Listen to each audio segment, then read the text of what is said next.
more effectively because we've actually studied the past and what we did. It helps us to develop better plans for the future. It also reinforces the need for assessing responses, and it gives us the opportunity critically to engage in a debate and actually achieve some sort of perspective about what's happened. It really lets us ask the question, what worked and what needs improvement? And that's really what an after-action report is. And then lastly, it teaches us independent and critical skills of thinking, and we need that in going forward. So let's take a moment and actually look back at 2016 in review, and really to quote Yogi Berra again, it ain't over till it's over, because by the way, we still have 2 weeks left. And my goodness, it has been an incredibly busy year. There are many things I could talk about, but I'm really going to focus my comments on what I'm calling the Big 7. They're listed in front of you, and I'm going to peel each one of them back in turn so we can see what we've learned. The first one is climate change. And climate change in 2016 was another year of extreme weather. And what I want to do is talk about those weather events. And as I do that, what I'd love you to think about is, did you have to personally develop plans to face these? And if so, how did you respond? And if you didn't, what if you had to? First of all, let's look at hurricanes. We actually had the longest hurricane season, the Atlantic season, on record. It was 11 months. It started very early, actually 6 months before the season starts. It started with Hurricane Alex in January, and you can see it actually on that slide moving across the Atlantic. The season concluded in November over Thanksgiving with Hurricane Otto hitting Costa Rica. All in all, there were 15 named tropical storms. 7 of them turned into hurricanes, which is just slightly above a normal season of 12 named storms and 6 becoming hurricanes. The drought in the United States continues to be a major issue, and currently right now about 1/3 of the country is either in exceptional or extreme drought. I live in California, and as you can see, we are in a significant drought. This is year 6 for us. Now you'll also see that this drought has now persisted into the southeast as well. Just to give you a sense of this problem and how it's continued to be an issue, the term exceptional drought was not even invented until 2007, and this was by the U.S. Drought Monitor, which is actually a project that's both a combination of NOAA and the University of Oklahoma. The extreme drought of 2007 in Texas was so dire that the previous extreme rating of extreme drought wasn't extreme enough, and they came up with exceptional drought. And since that criteria was established, it has been met every year as dry conditions have persisted, and that 2007 drought in Texas moved over to the southwest and into California, and now we're seeing that occurring in the southeast. This has led to one thing that's been problematic in California, and it's a really good example of climate change and drought and severe weather, and that is the number of dead standing trees in California. Currently right now the U.S. Forest Service has just identified 36 million more dead trees in California since its last aerial survey in May of 2016, which brings us to 102 million dead trees on 7.7 million acres in California. And you may say, well, how does that affect business? Well, take a look at that photograph. That's the San Bernardino fires, very, very close to downtown Los Angeles. Think about that if that is your area or where you live or work. It impacts people where they live. They may not be able to come to work. It impacts significantly transit and movement of goods. It also impacts air quality, and in some cases severely impacts businesses, as we've seen in Tennessee. Just to go back to California, in 2016 alone, 62 million dead trees have died, which is creating a huge problem with wildfires, which is, of course, our next issue. Wildfires have been everywhere in the United States, but I'm just going to highlight a few. California, which has a tendency to burn on many years, has extreme issues now, a lot of it because of our standing dead trees. But the southeastern fires have been so significant, Tennessee in particular, some of those driven by arson, but they were promoted and allowed to happen, if you will, because of the severe drought. So it wasn't just the arson, it was the conditions that allowed that fire to spread. The map that you see on slide 11 just gives you a sense of how bad it has been in Tennessee with the number of fires that they had over a 60-day period. And again, there's many other states that have had this, but certainly the Southeast and the West have been the most significant. We've also had tremendous flooding this year. We've actually had some floods termed as catastrophic. There were 4 floods that saw major damage: Oklahoma, Arkansas, Florida, and Pennsylvania. In addition to those, there were 3 states where they had what was considered to be 1 in 1,000 year floods: Texas, Maryland, and West Virginia. And then, of course, Louisiana saw the worst natural disaster to strike the U.S. since Hurricane Sandy in 2012, with phenomenal amounts of rain falling in 1 week and widespread catastrophic flooding affecting businesses, homes, and a huge part of the state. 140 deaths so far from flooding in 2016. That number is likely to rise. Severe heat in North America, and in places that you are kind of surprised. If you look at that map, you'll notice Greenland is a very large aspect of that, and of course the Arctic was about 10 degrees above normal most of the year. Overall, temperatures in North America were between 5.6 and 8.3 degrees Celsius above average. The heat death statistics are not available yet, but they're expected to exceed the last 10 years. Part of this has been caused by something that's called a heat dome. And this is literally like an inversion, if you will. It's a high-pressure system in the upper atmosphere that acts like a lid, and it prevents the hot air from escaping, and so we're kind of doing a slow cook, so to speak. This has happened 3 times in 2016 and has created, in each time, serious and severe heat problems in North America. But North America is not the only part of the world that has been significantly impacted, and I'm just giving you one example, and that was India, and that's when they reported this year the highest temperature ever reported in that continent, 123.8 degrees, 51 degrees Celsius, which is hard to imagine. Hard to imagine. So, good news on one front. Tornadoes. We've had less tornadoes than we normally do. 2016, we've only had 964 as of December 8th. That was the last touchdown noted in the United States. We still have 2 weeks left, and last year there was a tornado storm around Christmas, so there is a possibility. And our 20-year average, just to give you a sense of perspective, is about 1,134. So climate change and severe weather, a huge aspect of response activities in 2016. The next one is cybersecurity threats and breaches. In my years of experience, I've been in practice for 34 years, I really think that cyber crimes are probably going to be ultimately be one of the greatest catastrophes that we've ever experienced as a country, as a nation, as a globe. And it is ever present and so pervasive in our society any longer. It really has become all things cyber. And so if you look at the pie chart that you see in front of you, as far as 2016, the motivations behind most attacks, as you can see, has been crime. And that's primarily financial gain. There's been a certain amount of hacktivism at 17.6, and then cyber espionage at around 6%. And as long as you're connected to the internet, you can be a victim of cyber attacks, and your chances, frankly, are excellent. And I'm sure you've heard many cyber presentations, and generally the overarching belief is that it's not a matter of if, but when for any organization to have a significant hack, regardless of how much time, energy, and money one spends. The most common vehicles are malware, and that includes ransomware. Point-of-sale malware, and of course we'll see more of that around this time of year as the holidays are in shopping, are in its fevered pitch. There's been a certain amount of account hijacking and theft related to that.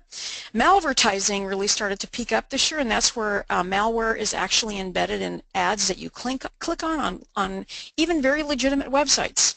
And then you actually download malware and that infects your system. And then certainly targeted attacks. The point of entry and the solutions, point of entry email remains the big issue. Email phishing is so popular. And I get a lot of that still every day. And I am amazed at the amazing skill now in email phishing, where it looks like it really came from your bank or from your credit card company or whomever. And so the best rule of thumb, of course, is never click on any live link on anything to be safe. Spear phishing, of course, is another great point of entry. CEO fraud email. This has become actually an increasingly big problem in the United States, and it's a really creative one. It's where your CEO or an executive member of your company has their email account compromised. How does this happen? Oh, they could be on a public internet, in a hotel during travel, or in an airport, and their credentials are compromised. They don't know that, of course. And the hacker then sends out a variety of emails to colleagues using their email address book to either transfer funds, pay certain bills, conduct certain types of activities, and of course the person who receives the email has no reason to doubt that it's not the executive who has this request, and they 99.9% of the time go ahead and do whatever they're asked to do. And then lastly, point of sale being another great common form of entry. The solutions, of course, there's many technology solutions about malware and ransomware and all other forms of intrusion. However, humans remain our weakest link. That's every one of us on this webinar. And so investing in good security awareness is really important, and training is absolutely essential, and you need to train over and over and over again in order to minimize, to the best of your ability, that human link that is so problematic. I do want to mention just for a moment ransomware, which is now really a growth industry. It's the #1 form of malware being dispersed across the world, and there's a reason for that, is it works. It's a great revenue generator for folks. I want to just quote one study that was done by Malwarebytes in June of 2016, and I like it in particular because it has a large number of companies, 540, and they are companies from across 4 different countries, and they are decent-sized businesses. 5,400 was the average number of employees in all of these companies. And they actually discovered that 40% of these businesses were actually attacked by ransomware, and there was significant problems with it. So not just one laptop, but it actually ended up having some significant impact in these businesses. So it's important to stop and look at this for a moment. Of the victims that were actually impacted, of this 40%, more than a third of them lost revenue, and 20% of them had to stop their business for some time completely. 46% of those ransom attacks originated from email, just as we talked about just a moment ago. And about 60% of them weren't too greedy. They only asked for about $1,000, but some of them asked for as much as 10, and 1% even asked for 150. Globally, about 40% of the people paid ransoms, and that is increasingly an easy solution as viewed by many companies, simply to pay the ransom and to get their data unencrypted. 60% of those attacks took over 9 hours to remediate. So stop and think about that. If you're looking at your business continuity plans, what kind of a response do you have in your business continuity plans to deal with a 9-hour loss of a critical system? Do you have workarounds? Think about that. Healthcare and financial services are the big industries that are leading the charge, if you will, and that 63% took an entire day to remediate the endpoint. So that could be a system being down completely for an entire day. What does your business continuity plan say about that? The next one is violence, both workplace violence and active shooters.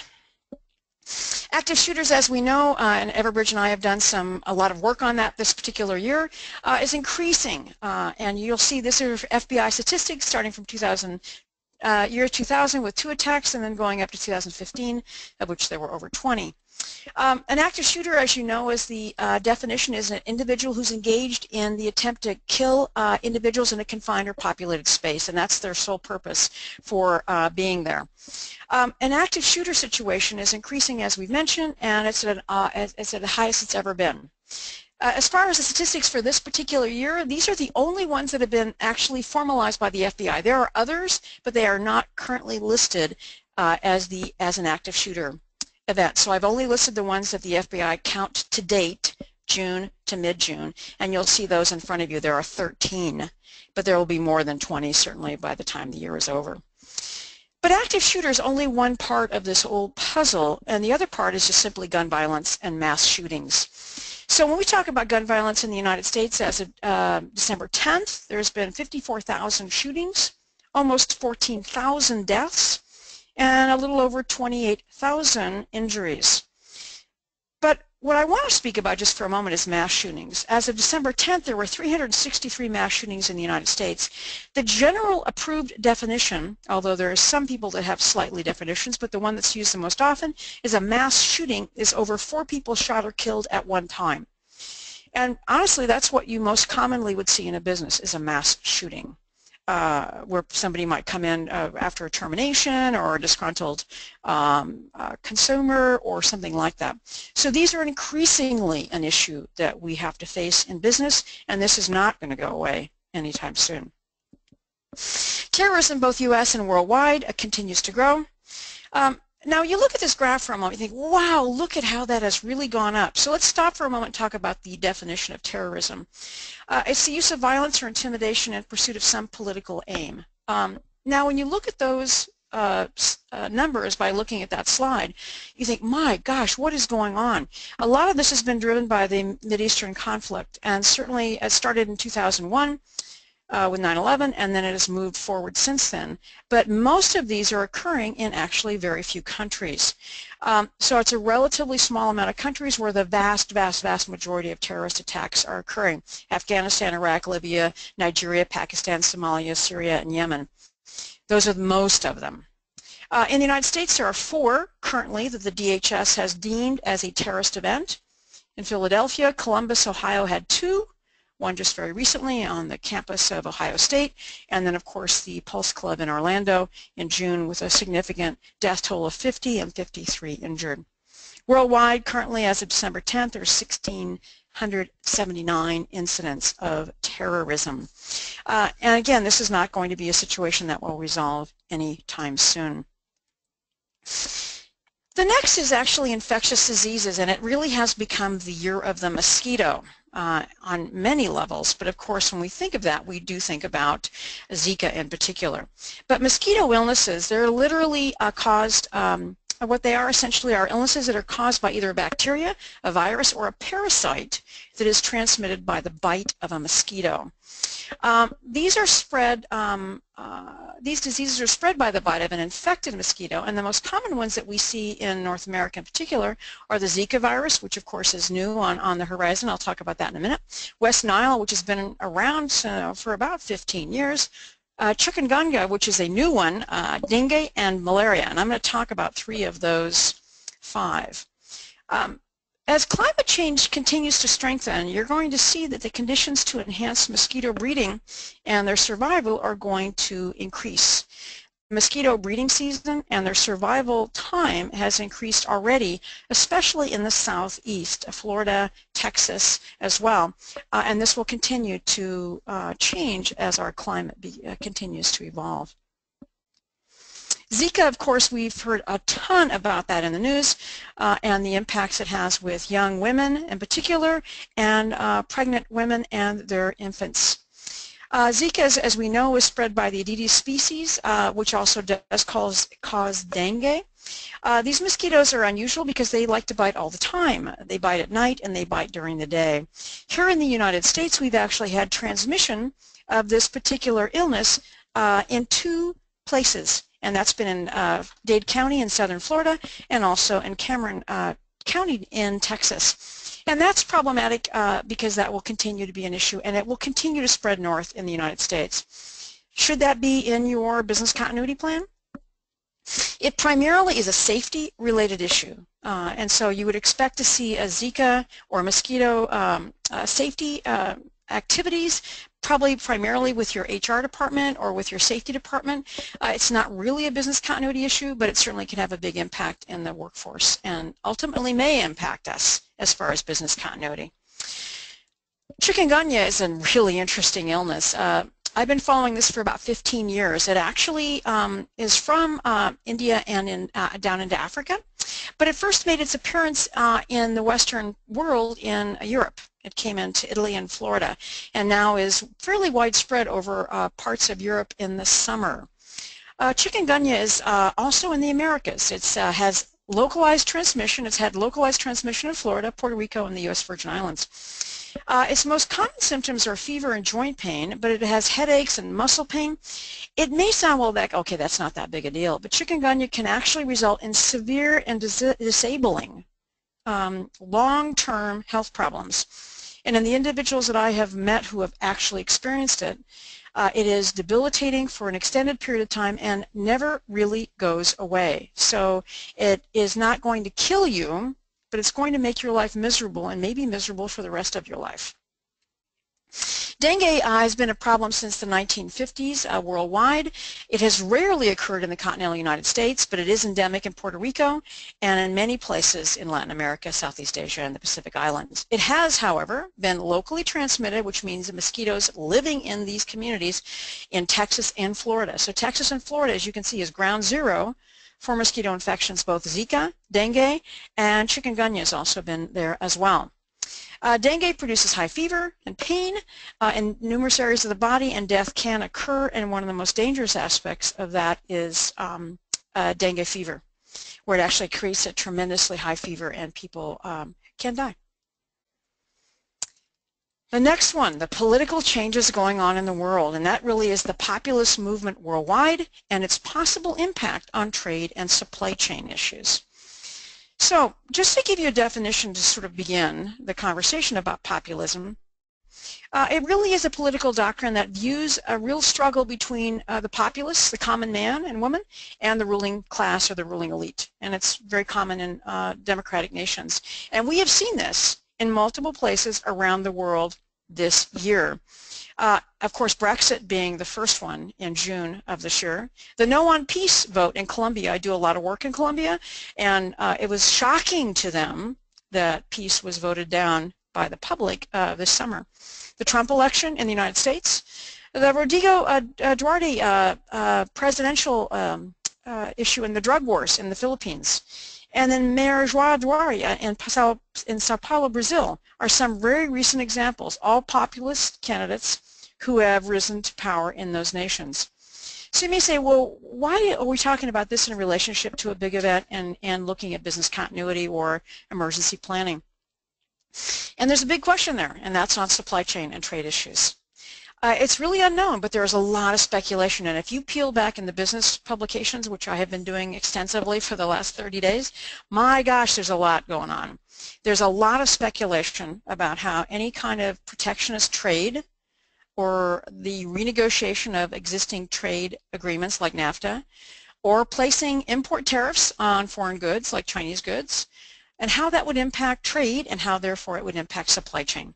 In fact, there's a very good article I would encourage you to look at in the last Forbes of December 1st, and it really is talking about how companies are already looking at global supply chain networks and how tariffs could actually affect their ability to either get products and the need potentially for looking at alternative sources. And the quote right out of the Forbes magazine said, from a supply chain perspective, the election of Donald Trump is considered to be a disruptive event because we don't know what's going to happen with these critical issues. So I would ask you to really look at your overall business. Is a supply chain or trade issue potentially a problem from you from a business continuity perspective? There's lots of different programs that do this, and this article at Forbes pulls out this one program that looks at all the different possibilities of where vendors are and the possible trade conflicts, so you can begin to forecast immediately if you might have a disruption to your business, and that's really important from a perspective overall of business continuity. So what are the effects likely of the trade and supply chain issues? We don't know. No one knows. And so there's a lot of global uncertainty, which leads to some certain amount of instability, and therefore we just have to pay attention because it's going to be interesting. The last one is really the issue of social media. Social media and its overall impacts on our world, and how we now have incredible challenges to manage those communications or attempt to manage them. And what I want to do is I could focus on many. I could talk a lot about Twitter, but I'm going to focus on Facebook because of a whole new program that they have that maybe you may not even be aware of. It's called Safety Check. We've blogged a lot about this since it first came out in the fall of 2014, and it's a tool that you can actually go online using your Facebook account, assuming you have one, and you'll see from the slide in front of you, it basically asks the question, are you safe? Or do you need help? And so if you imagine your family is wondering how you're doing and they've heard of some terrorist attack in Paris and you're in Paris, you could actually post to your Facebook account your status. Now, since this was actually developed in 2014, it's actually been activated 8 times from October 2014 to November 2015. And those were after disasters like the earthquakes in Nepal. It was extensively used in the Paris attack. And the Paris attack was the first time it was activated for a crisis other than a natural disaster. Now, it was extensively used for the first time in June during the Pulse nightclub massacre in Orlando. It was the first time it was deployed, extensively used in Orlando, people trying to track down individuals. And as you recall, 50 people were killed and 53 injured. So it was extensively used. But what's amazing to me, just to give you the sense of the reach of Facebook, that since this was created and deployed for the first time in October 2014, that's only 2 years. Notifications have appeared in the feeds of over 1 billion people, which is about 14% of the humans on the planet, have checked in somehow or received information about somebody's status on their Facebook page. That's mind-boggling to me. Now, Facebook has noticed this, as you might imagine, and they're now coming out with what they call a crisis hub vision. This is still in its formulating stages, but it could be a very great source of information for you and for gaining situational awareness, which I'm going to talk about in just a minute. Facebook is right now in the process of creating what's called a crisis hub. Not live yet. A great article about it in Wired this year. And basically what they're imagining is literally a live, centralized repository of information from scanning and pulling the web, so looking at Twitter and news feeds, YouTube, all the other forms of communication, and pulling it all together in one centralized place. Wouldn't that be amazing? This is where you can not only check in about your individual status, but you can also even coordinate how you might respond to things. And all this information is going to be sort of served up to you.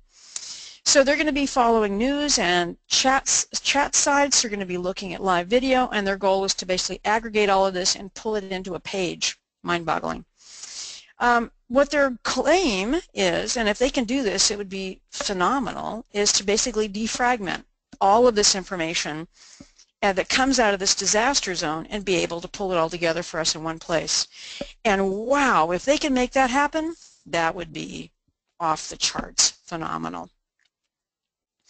But what this ultimately says, and what we experienced in 2016 and what we're going to continue to experience, are significant communication challenges.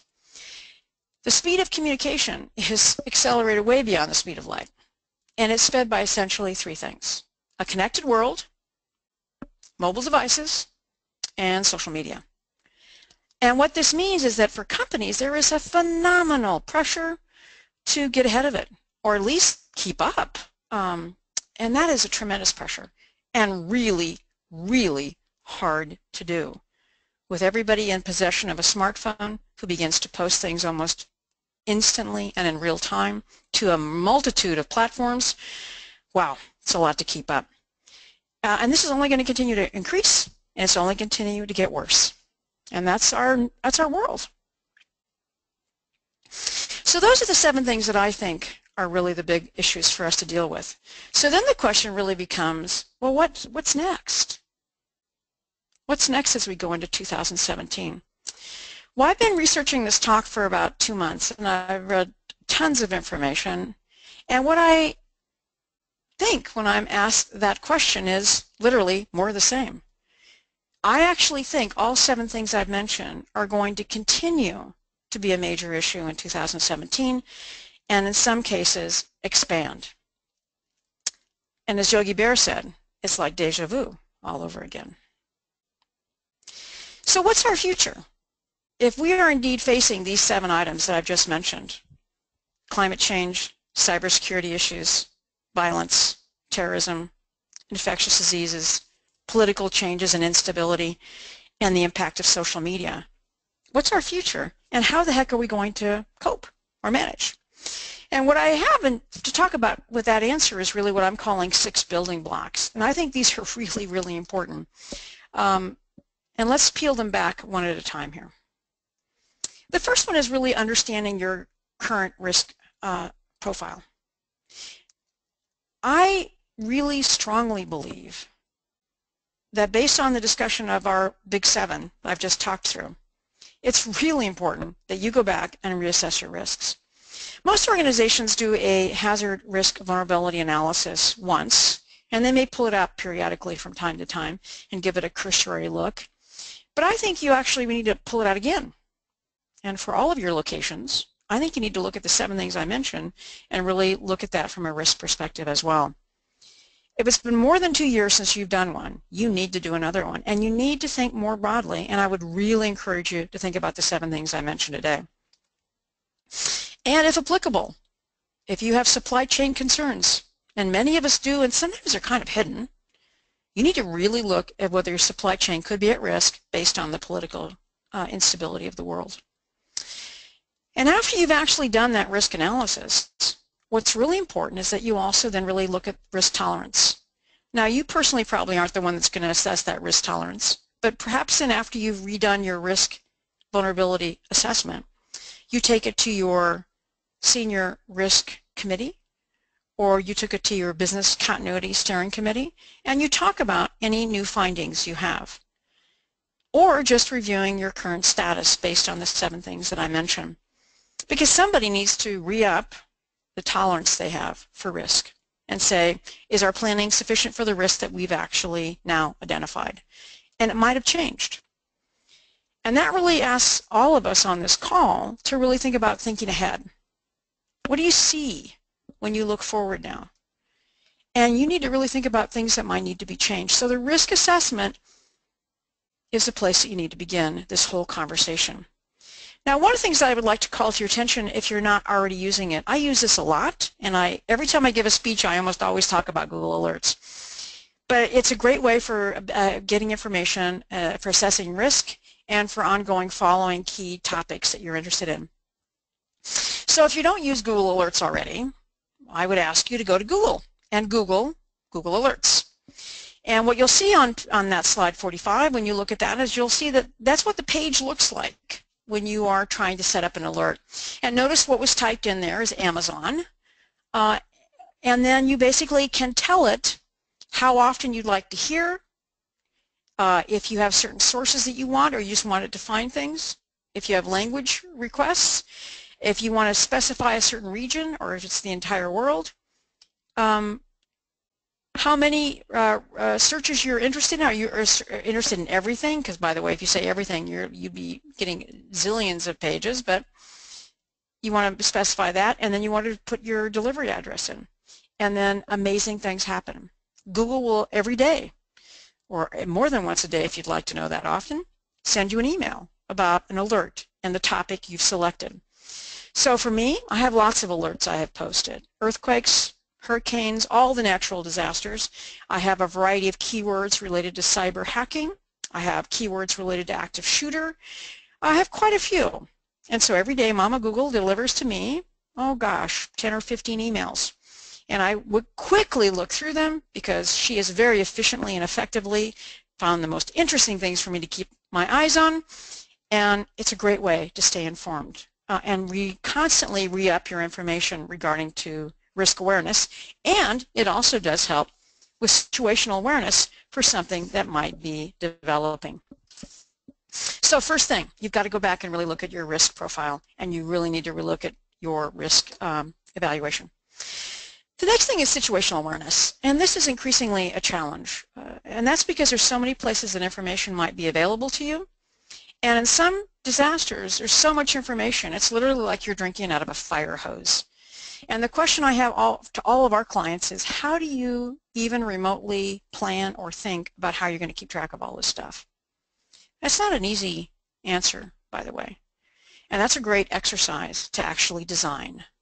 How do you take all kinds of information coming from all kinds of sources and actually displaying it in a way that people can understand so that they can make decisions?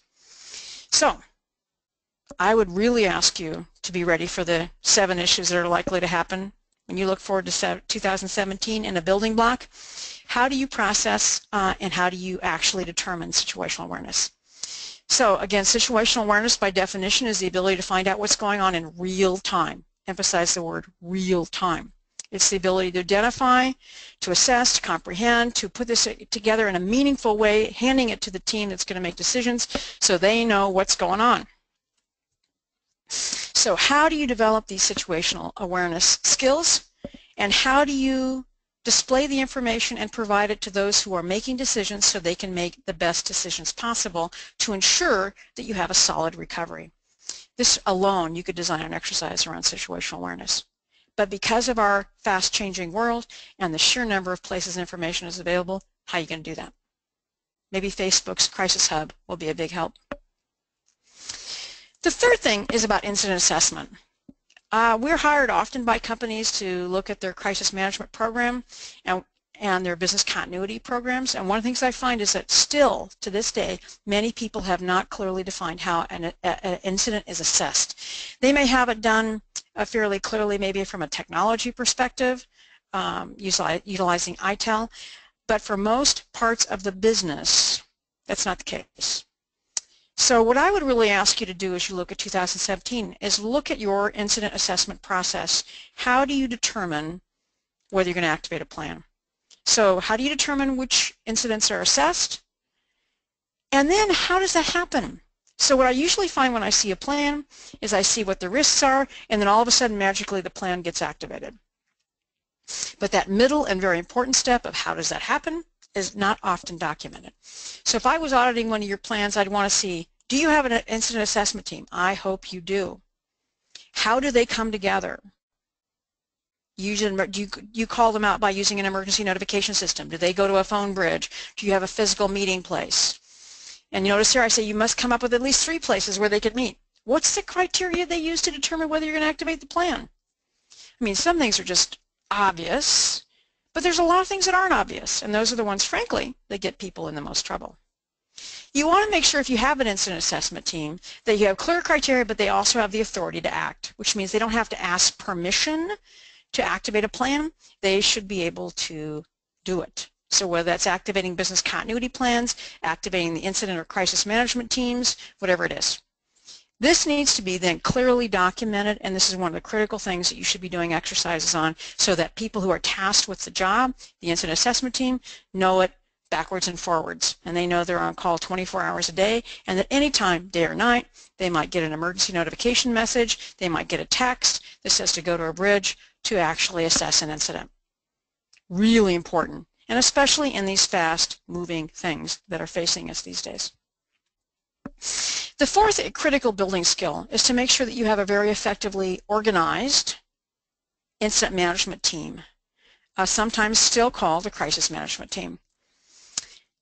Who is on that team? Everybody who's on it should know, and there should be a clear list of who's on the team and identifying that clearly, and primaries and alternates. And in some locations with regional disasters like earthquakes, I would say having a tertiary person is critically important.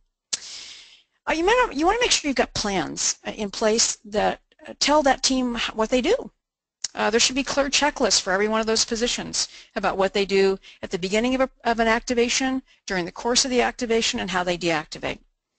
You should have regular exercises, ideally at least once a year. Ideally, it would really be twice, so that people are sharp and they know their job. Also make sure they have the authority to do the job, that the executives have clearly defined what is in their bailiwick, what can they do. Otherwise, if it's not clear, then there's a lot of assumptions or concerns about acting, and they're constantly going back to executives for approval for things that should not be an executive approval issue, tactical decisions. And then it's very important you document how they're going to communicate with executives and how briefing schedules are established and what vehicles they use to do that. So it's very, very clear. For us to be able to manage the big events I'm talking about, the 7 things I've looked at, you've got to have a really effectively designed incident management team.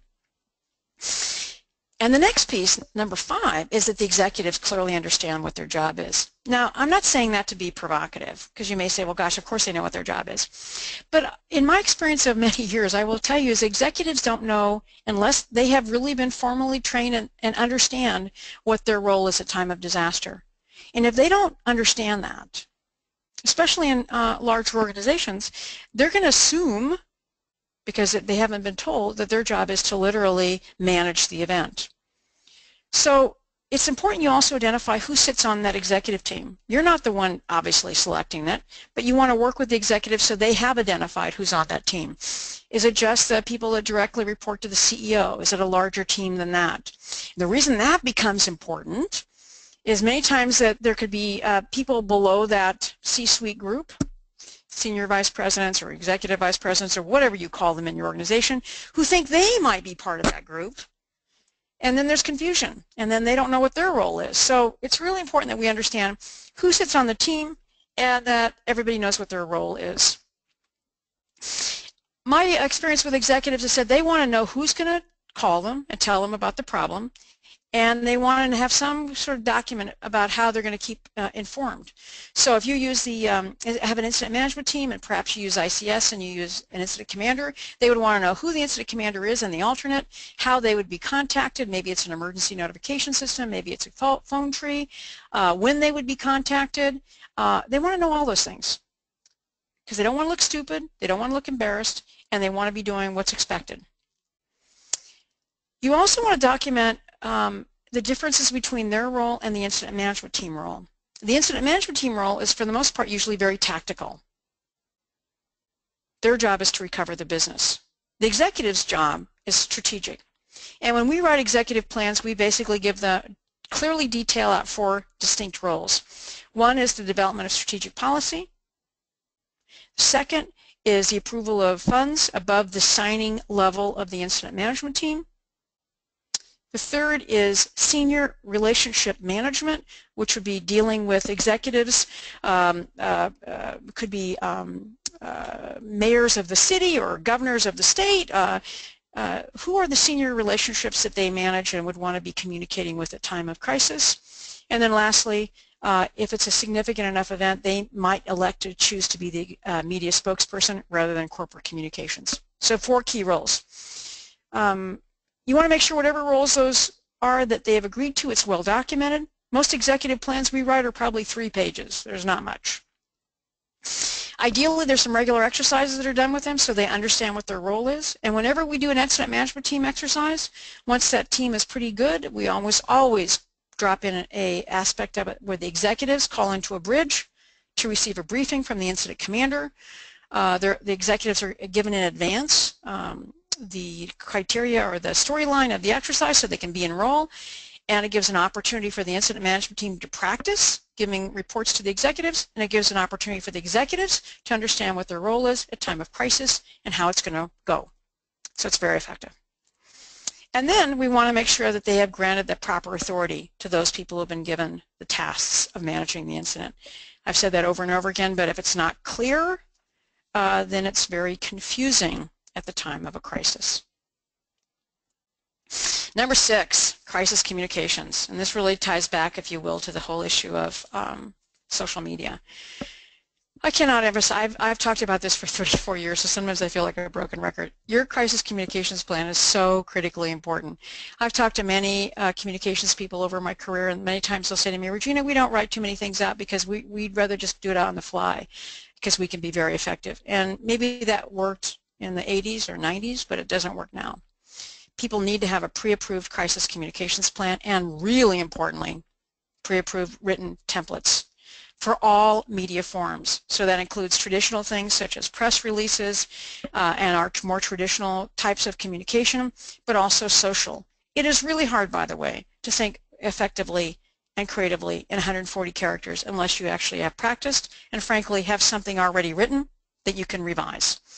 And Twitter, which of course is 140 characters, or any text message, it's really a problem. So you want to make sure you have templates. You want to make sure that you've identified all the key stakeholders. You want to make sure that you have identified all your communication tools. And I would really give a pitch for utilizing key things like an emergency notification system, where your communicators could send out an emergency notification system to all of their identified communication stakeholders in real time. Wow, that'd be great. And then lastly, doing regular communication exercises, and make sure you have lots and lots and lots and lots of social media injects, so they have to really respond to them. That's critically important. So to recap very quickly, I believe there are 6 critical building blocks that you need in order to be effective in 2017 to deal with the 7 issues that I've talked about earlier.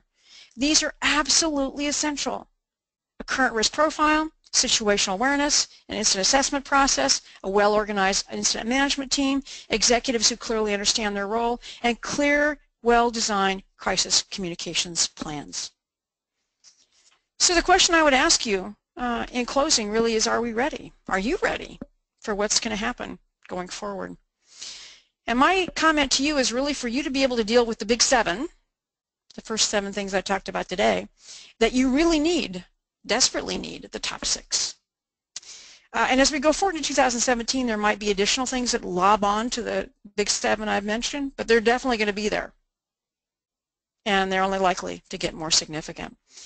So what I would ask you to think about in closing really is that time is wasting. Time is wasting, and you've got to get going on this, because time is slipping by. So on that note, I'm going to pass it back to Anna.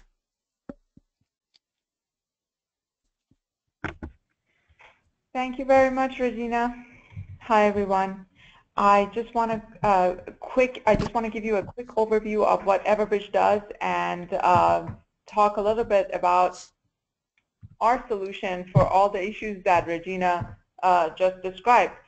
So to give you a quick overview, Everbridge is a software company that does 2 things and 2 things only: keep people safe and businesses running.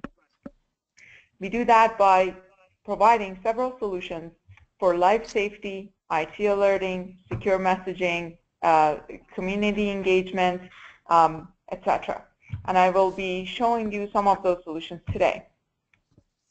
So as you know, Everbridge is a leader in this industry. We are the only public company in our space.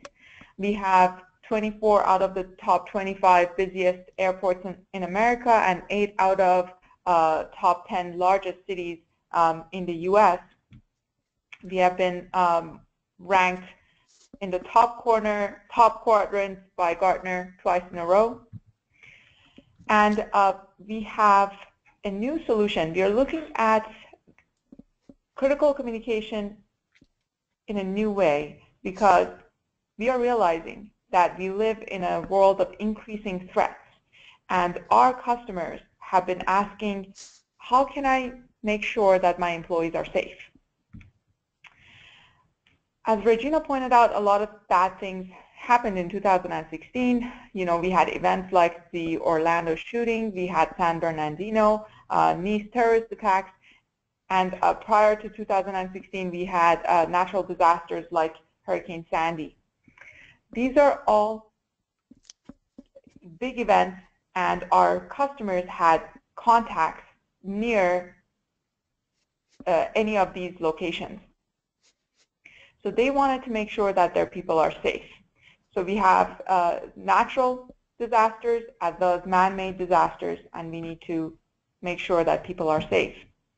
We know that by 2020, 72% of all employees are going to be mobile.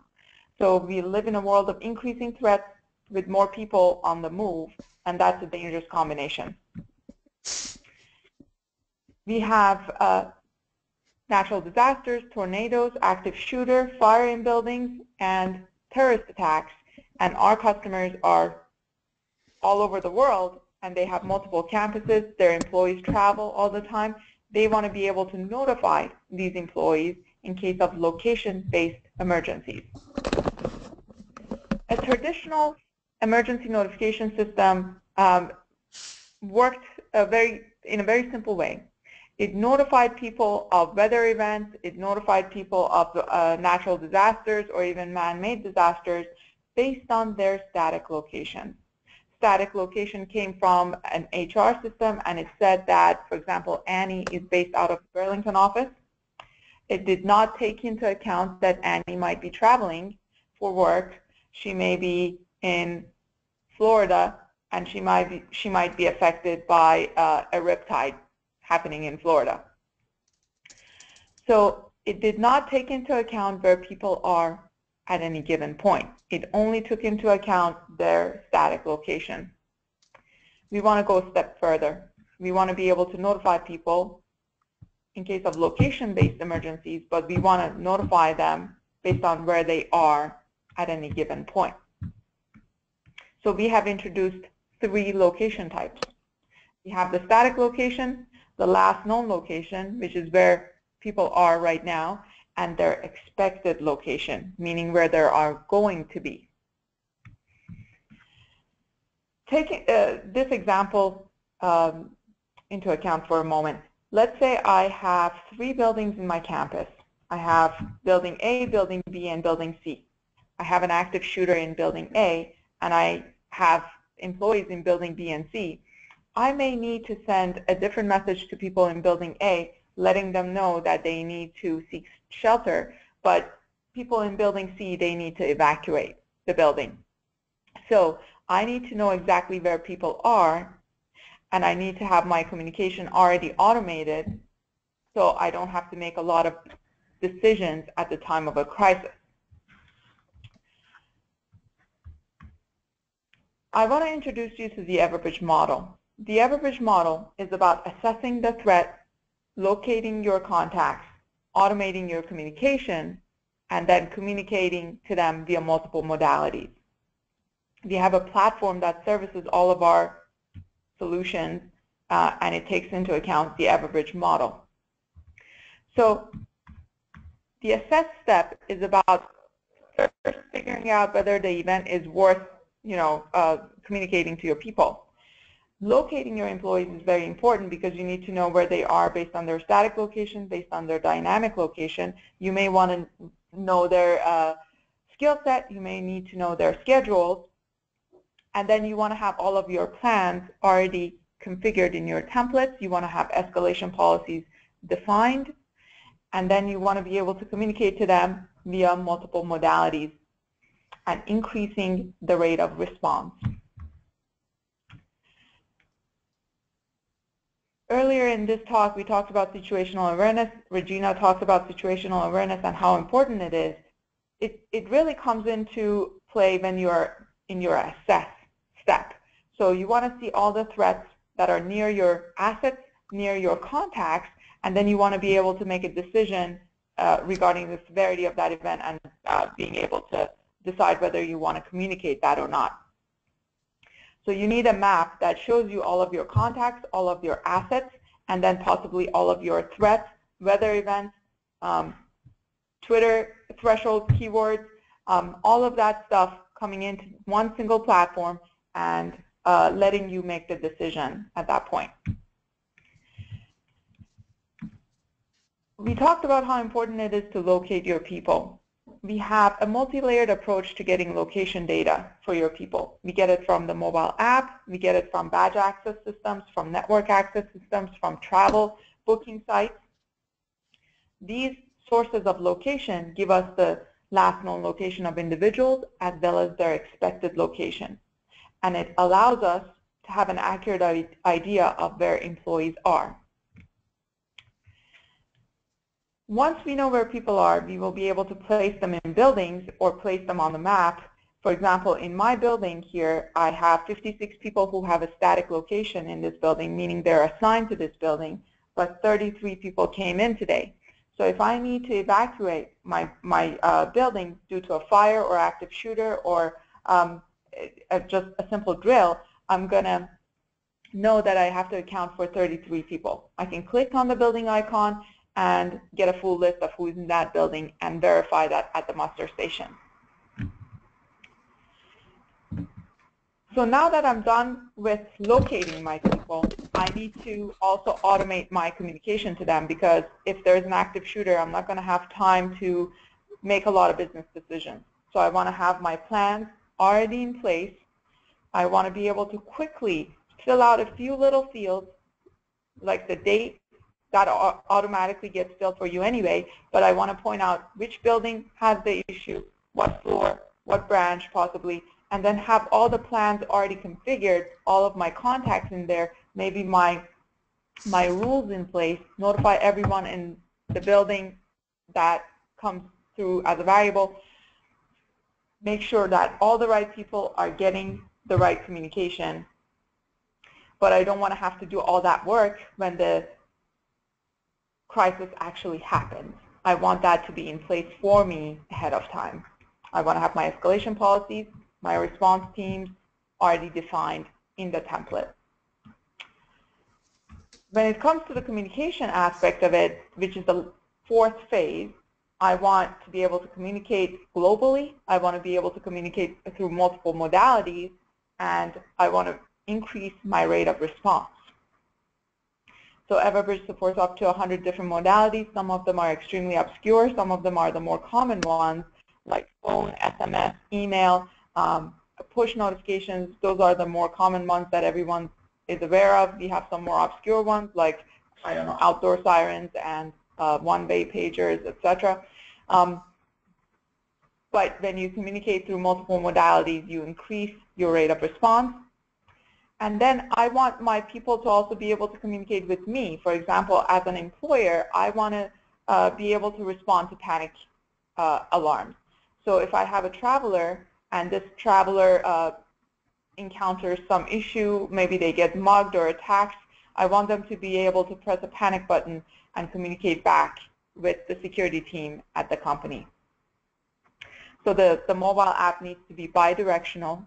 It needs to provide location data of employees, and it needs to receive push notifications and allow them to send text, video, and pictures back to the organization. So by having all of these four things in place, I can make sure that I respond to crises appropriately. Basically, I want to be able to assess the issue, locate my people, automate my communication, and finally, in the last stage, I want to communicate through multiple modalities and be able to communicate reliably globally. The goal is to make sure that we can ensure the safety of our local and traveling employees, expand the duty of care from within the four walls to beyond the four walls, and help our customers automate evacuation and mustering procedures, and of course have an audit trail of all of that in the platform so they can go back to it and do an after-action analysis. With that, I think we can open it up for questions. I know we are kind of running short on time. All right, thank you, Annie. Yeah, we are a little over on time, but I'll try and get to as many questions as possible. As a reminder to the attendees, you can submit your questions by typing a question into the open text field in the questions panel on your screen. First question we have is for you, Regina. You talked a lot about cyber attacks. Do you recommend running exercises for cyber attacks? Great question. Yes, I do. And I think that there's two types of exercises that you can focus on. Certainly are the technology exercises where you actually bring together your incident assessment team and the folks that are tasked with managing the incident from a technology perspective. But I'm a huge advocate of doing exercises for the incident management team as well as the executives, and really focusing on impact. The impact of the event, and as I alluded to in my presentation, part of the problem is that if you lose systems for a period of time, how are you going to be able to continue your core mission critical functions? And that's something that if you open up any business continuity plan, you're going to not see that. And it's really critical that people have the wherewithal and at least some ideas about how they would manage the business ideally without technology for a period of time. All right, thank you. Next question we have is for you, Annie. With Everbridge, how are staff checking in to let their companies know their location?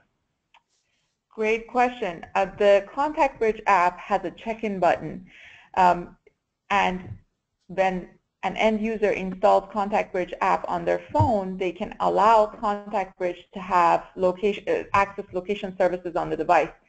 So we are not tracking them behind their back. And then they will have a green button that allows them to press that check-in button, and that check-in will put a pin on the universe map for the location of the individual. All right, thank you. Next question is for you, Regina. In your opinion, what was the biggest surprise of the past year? That's a great question. I think the biggest surprise certainly was the whole populist movement. And so globally, not just one country or one region, but pretty much every place around the world, this incredible movement, if you will. And why I think that will impact all of us on so many levels is the uncertainty and the global instability. And for those of us in the profession of crisis management and business continuity, that makes all of us a little uneasy because we just don't know what will happen, and certainly our expectations of what normally happens may not occur. So I think that's the real wild card for 2016 for me. All right, just a few more questions here. Another one for you, Regina, sort of building off that. What do you think is the major lesson learned from 2016? Oh gosh, that's such a great question. I think the big lesson is really to expect the unexpected. I think, you know, when we look at our field of business continuity or emergency response, we think that we kind of have it all nailed down in many ways. We look at our risk analysis and think, wow, I understand what's going to happen. But I think the big takeaway for me is that we don't always know. In fact, maybe we don't know much. And just like in 9/11 when the planes hit the Trade Center and that had never happened before, oh my gosh, the crisis emergency of all time, I think that for me that was a really a reawareness of that again, is that things are unpredictable, things can change, and even though you think you might clearly understand everything that's going to happen, don't be so sure. All right, thank you. Last question we have is going to be for you, Annie. When using a system like Everbridge, do you recommend using templates? Absolutely. We always recommend using templates because it allows you to pre-configure your plans, your escalation paths, your settings, and not have to make a lot of communication logic decisions at the time of a crisis. When a crisis happens, you really don't have that much time to be making a lot of business decisions. So you want to have your response teams already configured, your rules and your contacts in place, your escalation paths defined, your business continuity plans in place, and just deliver that via multiple modalities to your contacts.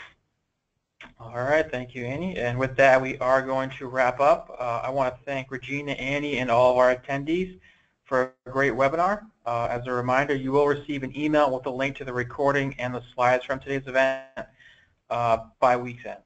And if you haven't already, please take a moment to follow us on Twitter @Everbridge and join our group on LinkedIn, Everbridge Incident Management and Emergency Notification Professionals. For those of you interested in seeing the Everbridge system in a one-on-one demo, please visit everbridge.com/request-demo. Once again, thank you all for joining us, and we hope to see you online again soon. Have a great day.